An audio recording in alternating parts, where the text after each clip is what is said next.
Chapitre 6. Heureux effet de la foi. Le fardeau de chrétien tombe au pied de la croix.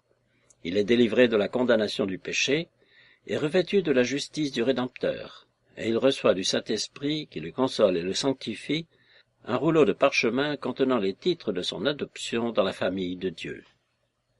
Or je vis ensuite dans mon songe que la route par laquelle s'avançait Chrétien était défendue des deux côtés par une muraille fort haute appelée le salut. C'est dans cette route qu'il courait sans s'arrêter, bien qu'il n'avançât qu'à grand-peine à cause du pesant fardeau dont il était chargé. Il continua ainsi jusqu'à ce qu'il fût arrivé à un monticule sur lequel s'élevait une croix, au pied de laquelle il y avait un sépulcre.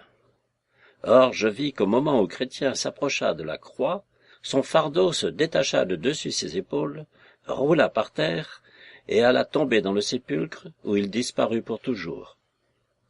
Chrétien, plein de reconnaissance et de joie, s'écria avec transport, « Il m'a donné la paix par ses souffrances, et la vie par sa mort. » Il s'arrêta quelques instants à considérer avec admiration ce qui l'entourait, car il était étonné que la seule vue de la croix l'eût ainsi déchargé de son fardeau. Il ne pouvait se lasser de la contempler, jusqu'à ce qu'enfin les sentiments qui remplissaient son cœur le firent fondre en larmes.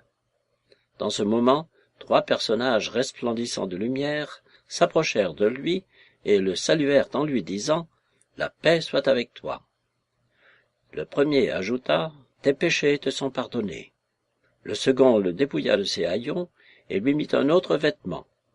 Le troisième lui mit une marque sur le front et lui donna un rouleau de parchemin auquel un sceau était attaché. Il lui recommanda de le regarder attentivement pendant qu'il poursuivrait son voyage, et lui dit de le montrer à la porte de la cité céleste.